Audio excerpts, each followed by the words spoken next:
Hello नमस्कार। मैं doctor S Kumar, शिशु रोग विशेषज्ञ। आज मैं एक अनोखी बीमारी के बारे में बताऊंगा जो दिन प्रतिदिन मैं देख रहा हूं कि कॉमन होता जा रहा है। उस बीमारी का नाम है सीलियक डिजीज़। सीलियक या ट्रॉपिकल स्प्रू भी बोलते हैं इस बीमारी को। ये बीमारी किसी भी उम्र में प्रेजेंट करती है। इन्फेंसी मतलब 1 साल से नीचे से लेकर बूढ़े उम्र तक प्रेजेंट करती है, मतलब किसी भी उम्र में प्रेजेंट कर सकती है और बहुत ही अनोखी है। आनुवंशिक भी होते हैं, कभी कभी बाद में सेंसिटिविटी कुछ प्रोटीन से डेवलप होती है तो सेकेंडरी भी हो सकती है। मैं प्राइमरी मीन्स आनुवंशिक वाली सीलियक डिजीज़ के बारे में बताऊंगा, खासकर बच्चों के लिए। बच्चों में ये कैसे प्रेजेंट करते हैं, इसका कारण पहला मैं बताऊंगा कारण क्या है। ये बीमारी ग्लूटेन नाम की एक प्रोटीन होती है जो आटे, मैदे, ज्वार, बाजरा, राई, बार्ली वगैरह में पाए जाते हैं, जिससे आटा जब गूंथते हैं तो वो चिपकती है, जो आटा चिपकती है वो ग्लूटेन प्रोटीन होती है। तो उसके प्रति सेंसिटिविटी डेवलप हो रहती है ये आनुवंशिक रूप से, और वो ग्लूटेन प्रोटीन जो है अतड़ियों में जो माइक्रोविलाई एब्जॉर्प्टिव सरफेस होते हैं उसे दिन पर दिन खाते चले जाते हैं, डिस्ट्रॉय करते चले जाते हैं और धीरे धीरे एट्रोफी हो जाती है। 6 मंथ्स एज से जब से विनिंग स्टार्ट होती है बच्चों में, तब से ये यदि बच्चे में वो जीन है, वो जेनेटिक स्ट्रक्चर है सीलियक डिजीज़ की, HLA कंटेनिंग 2 HLA के थ्रू ये ट्रांसमिट होती है, वो हैं, तो उन बच्चों में ये 6 मंथ्स के एज से जब से या फिर जब से आटा, रोटी, मैदा की सामान, खाने की सामान जब इंट्रोड्यूस की जाती है तब से वो डिस्ट्रक्ट करते, अतड़ियों को डिस्ट्रक्ट करने लगती है। धीरे धीरे ये बिल्कुल ही भयावह हो जाता है और इतना भयावह हो जाएगा कि कुछ भी नहीं पचेगा, दस्त हो सकते हैं।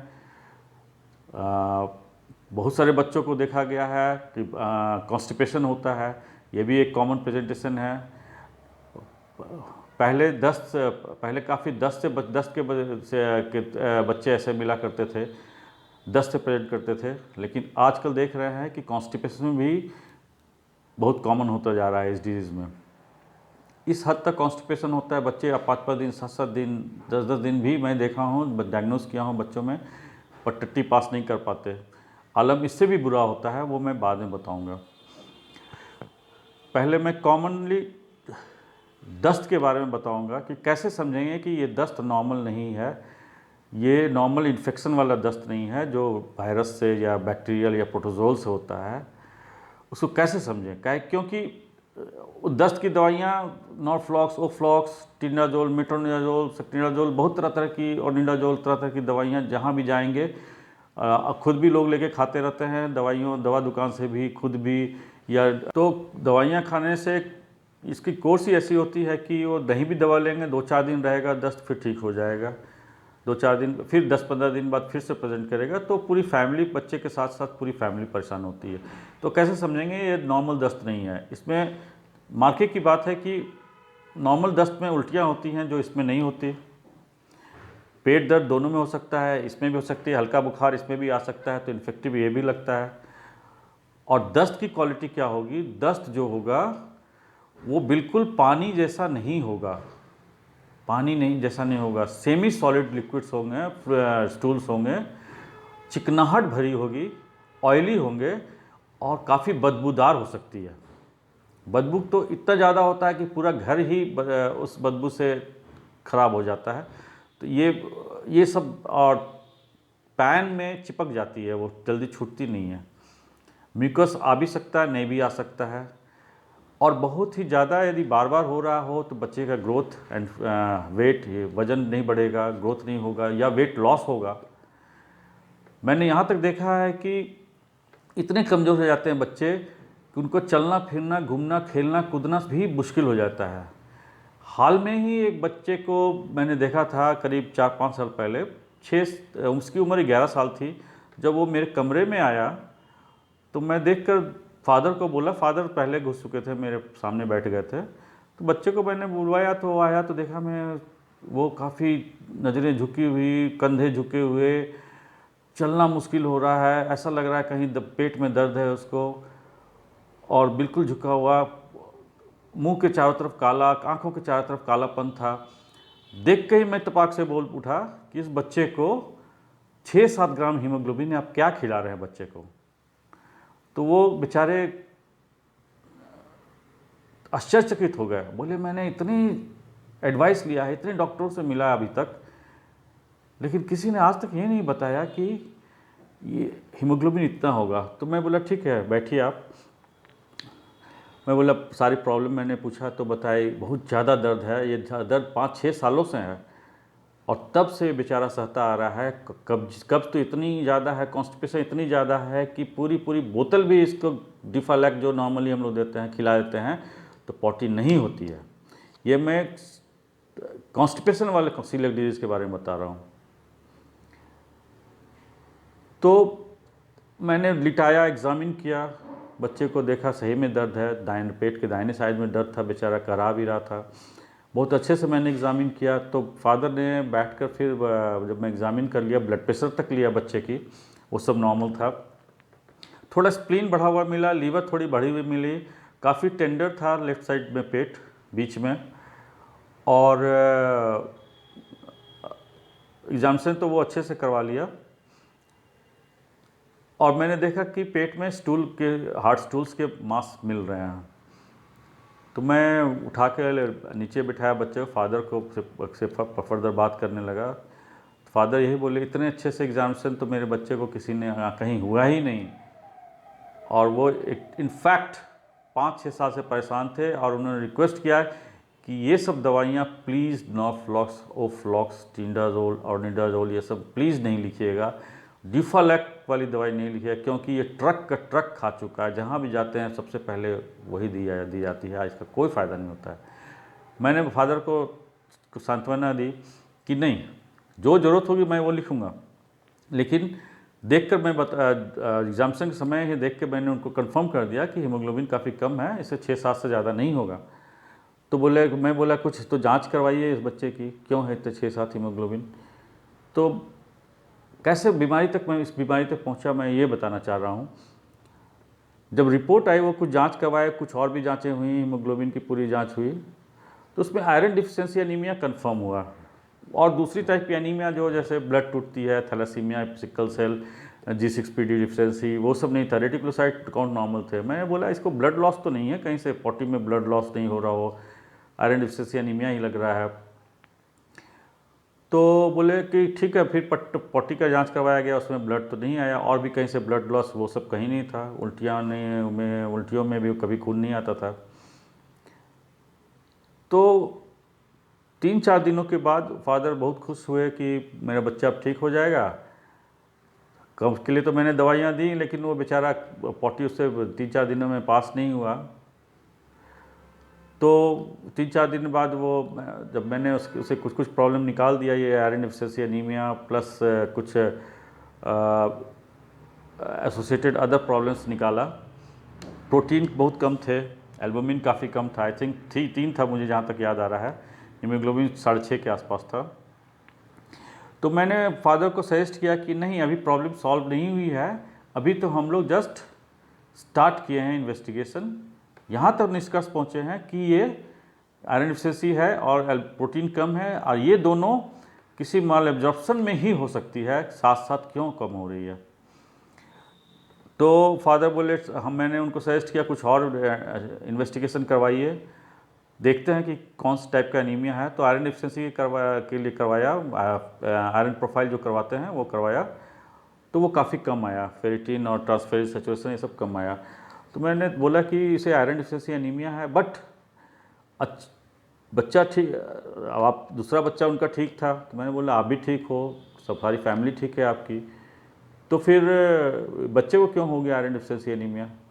तो मैंने उन्हें समझाया जरूर कोई न कोई माल एब्जॉर्प्शन है जिसकी तहकीकात होनी चाहिए। तो स्टोरी तो अभी शुरू हुई है, अभी एंडिंग कहीं और होगी। तो वो बोले ठीक है सर, जो भी जांच आप करवाइएगा करवाइए। मैंने सोचा कि काफ़ी खर्च हो गया इनका, अब अगले महीने करवाएंगे, लेकिन 2 दिन बाद ही भाग कर चले आए। मेरा बच्चा तो बिल्कुल ही ठीक नहीं है, कब्जी 10 दिन से पास नहीं किया स्टूल। अब मैं वेलोर जा रहा हूँ, बाहर जा रहा हूँ दिखाने के लिए, मेरे बच्चे को कुछ भी हो जाएगा किसी भी वक्त। हम लोग सारा सारा दिन पॉटी करवाने में लगे रहते हैं।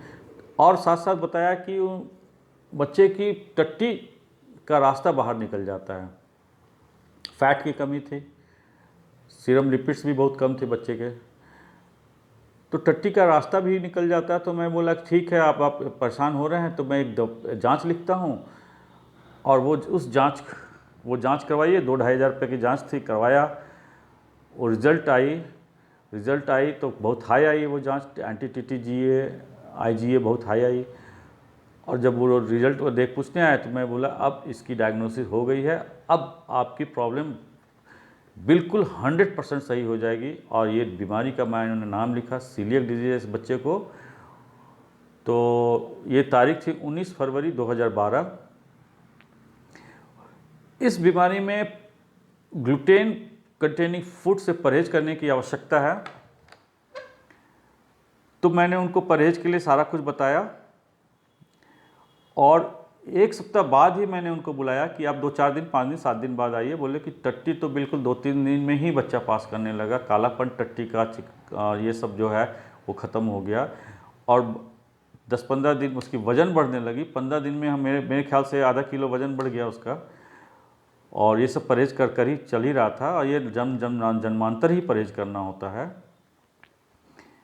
तो धीरे धीरे उसकी वज़न बढ़ने लगी, आँखों की कालापन, चेहरे का कालापन धीरे धीरे जाने लगा, और वो स्ट्रेंथ आने लगी उस बच्चे में। 1 महीने में मैंने देखा वो आराम से सीढ़ियाँ चढ़ने लगा, थोड़ा खेलने कूदने लग गया, और पढ़ाई लिखाई में भी इंटरेस्ट लेने लगा। अब क्लिनिक भी बहुत अच्छे से आने जाने लगा, वो हमारे पास का ही बच्चा था। तो फिर मैंने उनको सजेस्ट किया कि आप ज़रूर किसी ऐसे बच्चे को ढूंढो रांची में जिसे सीलिएक डिजीज़ हुआ हो, और वो और भी आपको परहेज के लिए बताए गए। तो वो स्पेसिफिक फूड के बारे में बताएंगे, क्या खाना है क्या नहीं खाना है। तो उन्होंने सर्च किया, और पास में ही करीब 10 किलोमीटर 15 किलोमीटर दूर पास में ही किसी बच्चे का पता लगा। तो वो जाके मिले फादर से, बच्चे के फादर से। तो उन्होंने बताया कि मेरे बच्चे को तो दस्त होता था, काफ़ी दस्त थे, वही हाल था, ग्रोथ नहीं हो रहा था, वज़न नहीं बढ़ रहे थे। और रांची में उन्होंने 2-2.5 लाख रुपया खर्च किया था अभी तो उसकी डायग्नोसिस के लिए, लेकिन डायग्नोसिस नहीं हो पाई थी। तो वो एम्स में बच्चे को भर्ती किया, वहाँ भी 2-2.5 लाख उन्होंने खर्च किया, महीनों भर्ती रहे, तब जाके ये डायग्नोसिस हुई थी। तो उन्होंने बताया कि इतने आसानी से डायग्नोसिस आपको रांची में ही हो गया, इससे बड़ी बात क्या हो सकती है। सब बैठे बैठे फिर अपने स्पेसिफिक फूड्स के बारे में बताया, घर में ही बैठे बैठे सब सारा कुछ उनका आराम से हो गया। मात्र 5-7 हज़ार रुपये उनका खर्च हुआ था जांचों में और कुछ कुछ दवाइयों में। तो वो परहेज, आज तक वो बच्चा परहेज कर रहा है। और जब मेरे पास आया था he was just 26 kilo, his age was 11 years. और आज जोड़ सकते हैं 7 साल बढ़ा दो, और अराउंड 10 ईयर्स था उस समय, तो 17 साल का हो गया है। और उसकी हाइट थी 127 सेंटीमीटर, 26 किलो का था उस समय। आज उसकी वज़न है 75 किलो, और हाइट है करीब करीब 6 फुट के बराबर। इतनी, और वो weight reducing spree and diets पर हैं अभी, और आज भी मेंटेन कर रहा है वो ग्लूटेन फ्री डाइट्स। कभी कभी खा भी लेता है, बाहर बच्चा है तो खा ही लेगा। तो कभी कभी पेट दर्द होता है तो कुछ दिन परहेज करने से, रिस्ट्रिक्ट करने से फिर ठीक हो जाता है। तो उसी तरह कुछ और भी बच्चे जो दस्त बराबर इसी टाइप का स्टूल, जैसे मैंने बताया उस टाइप का पतली स्टूल, चिकनाहट भरी और फैटी स्टूल टाइप का होता है, होते हुए कई बच्चों को मैंने डायग्नोस किया। कॉन्स्टिपेशन वाले बहुत सारे पेशेंट को डायग्नोस किया। मैं एक 40 वर्ष के मनुष्य के मैन के बारे में बताऊंगा। वो भी बेचारा इसी तरह परेशान था, दस्त होते थे, कब्ज भी रहता था, सबको पेट दर्द था, वजन नहीं था, सब कुछ हो। वो उसकी वज़न ही करीब करीब वो मुझे लगता है 3 साल में वो करीब करीब 15 किलो उसका लॉस हो चुका था। 60 से वो 45 किलो आ गया था जब मेरे पास आया था। तो मैंने फिर उसमें भी इसी बीमारी का डायग्नोसिस किया, सेम टाइप का टेस्ट किया, और परहेज़ के लिए बताया, और भी कुछ कुछ प्रॉब्लम थे उस बंदे में, तो वो भी सभी प्रॉब्लम सॉल्व हुआ। आज वो भी स्वस्थ है, दोबारा वो 2 साल में अपनी वस्तुस्थिति पर आ चुका है, 60 ईयर्स का हो चुका है। साथ साथ इसमें थायराइड भी हो सकते हैं, क्योंकि ये ऑटोइम्यून डिजीज है, साथ साथ थायराइड हो सकते हैं। अब स्किन प्रॉब्लम हो सकता है, और भी कुछ कुछ प्रॉब्लम हो सकते हैं, आँखों में प्रॉब्लम हो सकता है in the long run, diabetes हो सकते हैं। ये सब की भी जांच बराबर होती रहनी चाहिए। तो ये समझा जाए कि सभी दस्त और सभी कॉन्स्टिपेशन सीलिएक डिजीज नहीं होते। कैसे पकड़ना है कि ये नॉर्मल दस्त है नहीं है, कि नॉर्मल कॉन्स्टिपेशन है कि नहीं है, कि कुछ और प्रॉब्लम्स हो रही है, सीलिएक डिजीज हो रही है या उससे रिलेटेड प्रॉब्लम्स हो रही है। तो इसका सारा सिम्टम्स एंड प्रॉब्लम्स मैंने पेशेंट के बारे में बताया। और ये कभी कभी होती क्या है कि कुछ भी प्रॉब्लम नहीं है, सिर्फ वज़न नहीं बढ़ता। ऐसे 2-4 लेडीज़ को मैंने डायग्नोस किया जिनके वज़न नहीं बढ़ रहा था। इवन प्रेगनेंसी में भी, चूँकि वाइफ गायनेकोलॉजिस्ट हैं, तो मैंने एडवाइस किया था सीलिएक डिजीज़ के लिए उनकी वज़न ही, प्रेगनेंसी बढ़ती है तो वज़न कम बढ़ना चाहिए, बट उनकी वज़न और कम हो रही थी, क्योंकि ये स्ट्रेसफुल कंडीशन है। प्रेगनेंसी एक स्ट्रेसफुल कंडीशन है जिसकी वजह से उनमें और भी वज़न कम होता जा रहा था। सीलिएक डिजीज़ उनमें डायग्नोज हुआ और फिर वो प्रॉपर डाइट मेंटेन किया तो फिर वो ठीक हैं। उनकी वज़न फिर वस्तुतः बढ़ने लगी, जो कि नॉर्मल होना चाहिए प्रेगनेंसी में। तो इन सब बातों का ध्यान रखिए।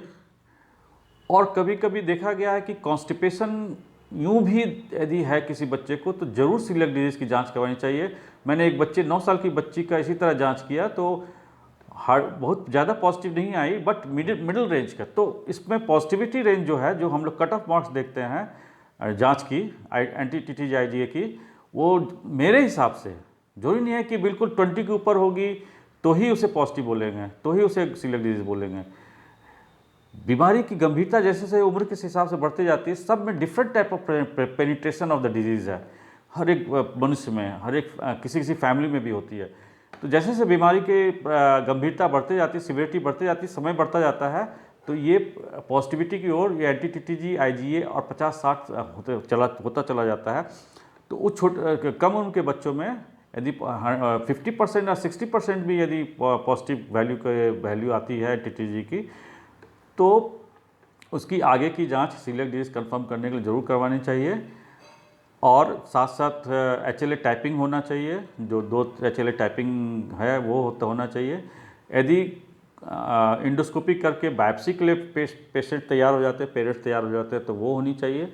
ये सब कुछ देखते हुए तब सीलिएक डिजीज़ कंफर्म किया जाता है।